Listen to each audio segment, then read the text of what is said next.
a messy thing, and it's our job to capture it all, and we shouldn't have to get a record when we try to put things on the record. The settlement is extremely important. It is the largest settlement to come out of the Republican convention and what police authorities did. We were not alone in our arrests.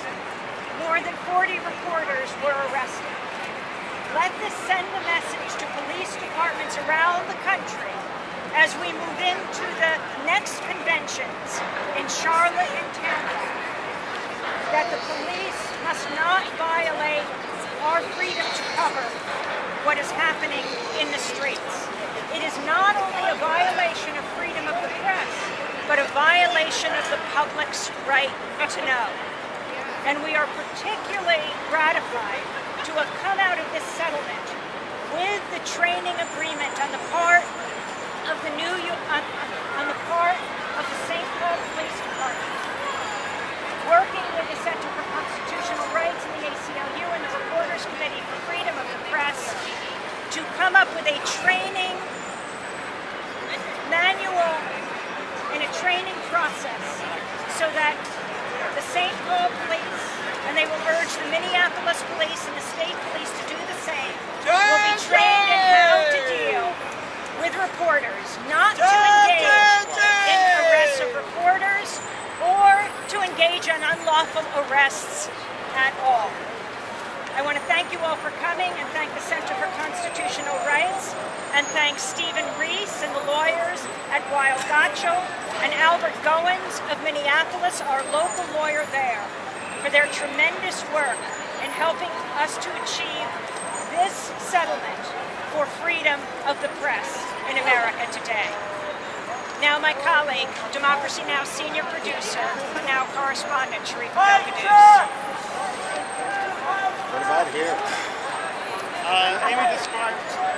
Amy described our arrests pretty well. I just want to say why we brought this lawsuit.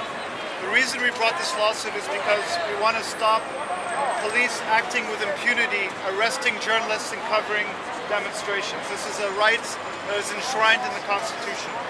I flew in for the settlement conference from Cairo, Egypt, where I live right now. I grew up in Cairo and I've lived there since the revolution. The way we lived in Cairo for many decades was under a police state. What that means is that the police rule the state. So in demonstrations in Egypt, what would happen is the police would come in, they would beat protesters, they would arrest journalists, they would get sent to jail, and many would have long-term prison sentences. That all changed on January 25th, so people took to the streets in a revolution, and they beat back the police, and they went into Tahrir Square and started a sit-in that ended after 18 days with the autocrat, a 30-year autocrat, Hosni Mubarak, leaving power. That sit-in has in some ways inspired street demonstrations around the world, including this one where we are speaking to you right here, this Occupy Wall Street demonstration. We have seen the police again act with the same kind of impunity that they acted in 2008. They have tear gas peaceful protesters. They arrested 700 protesters on Saturday, the largest mass arrest in US history.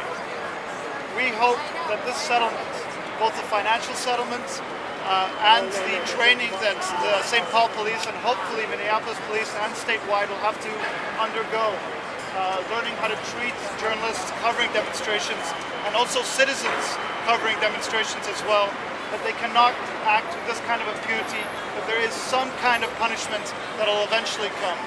I want to thank you all for coming with us, and I want to thank very much our attorneys in this case. I'm sorry, your name again? Sharif, Abdel. And spell, please. I'll give you a question.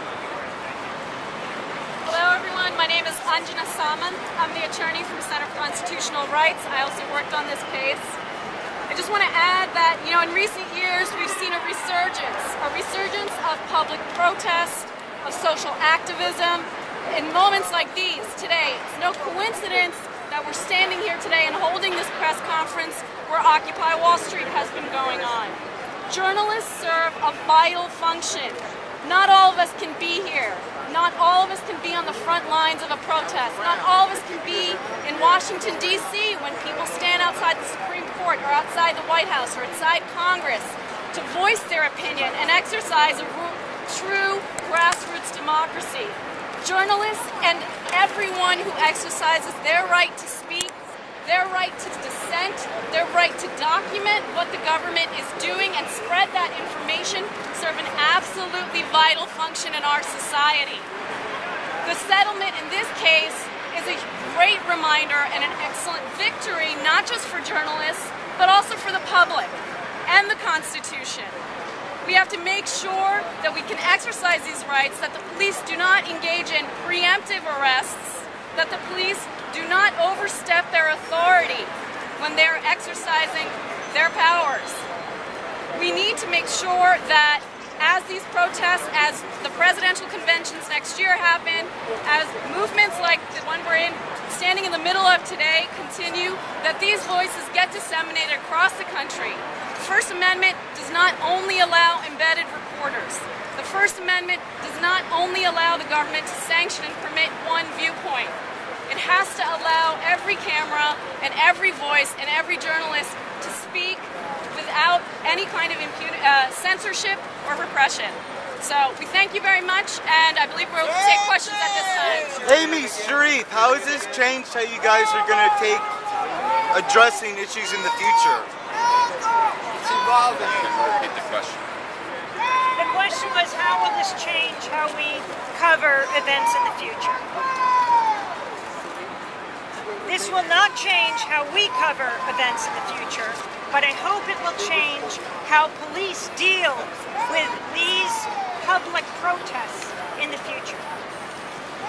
Over the last few weeks here in New York, we've seen protesters unlawfully arrested, journalists arrested, and also journalists told to turn off their cameras, to stop filming. This is unacceptable. Journalists protect a democracy. There's a reason why our profession, journalism, is the only one explicitly protected by the U.S. Constitution, because we're supposed to be the check and balance on power. Yes.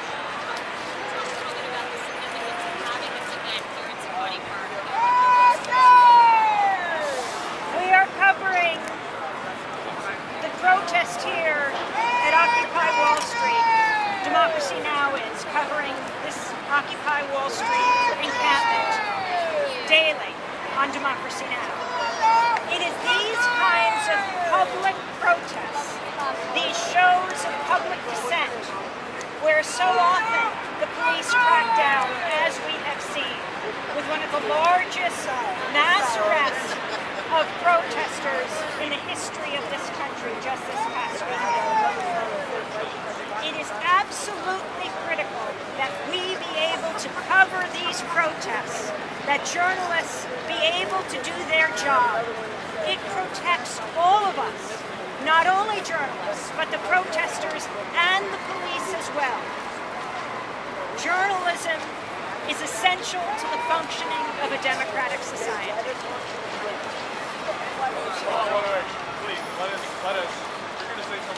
At any point in this, did you get to address your arresting officers? Sharif? The question was, at any point did we get to question our arresting officers? We repeatedly, both Amy, Nicole, and myself, told our officers that we were journalists, that we should be let go. These pleas were ignored, and as Amy explained, in fact, a Secret Service agent came and ripped our press badges from around our necks. So that was the response to us as being journalists, the response of the security. One more thing, Sharif was not arrested once, he was arrested twice. The first day of the convention and the last day. And we were not the only ones arrested. More than 40 journalists were arrested at the Republican convention. Is the Secret Service paying part of the 100,000, and/or have they acknowledged improper conduct in any other way? Yes, the Secret Service are paying a part of this settlement for ripping our credentials off of us.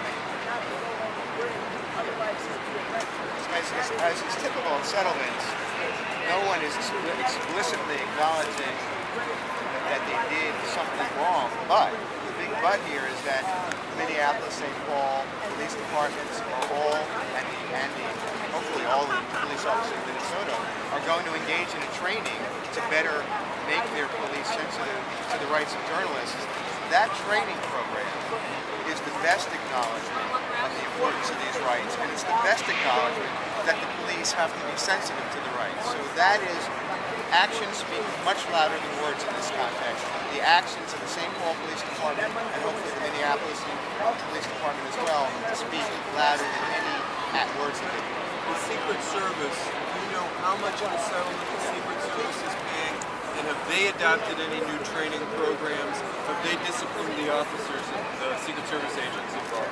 Well, understand that the Secret Service's involvement here was really limited. And first of all, the Secret Service are not engaged in day-to-day policing functions. The Secret Service was involved in the Republican National Convention because it had been designated a national security event. And the Secret Service was brought into this lawsuit because we discovered that it was a Secret Service agent, not a police officer, that ripped the press credentials from Amy and Sharif. For that single action, in taking their press credentials, the Secret Service was brought into this, and the U.S. government is paying part of the settlement. Do you know how much? We do know how much. Can you tell me how much? Yes, the Secret Service is paying, the federal government, on behalf of the Secret Service, is paying $10,000. 10,000. Any other questions? Thank you. Further information, you got fired from home. I didn't get fired. I was suspended. I still have my job. I was suspended.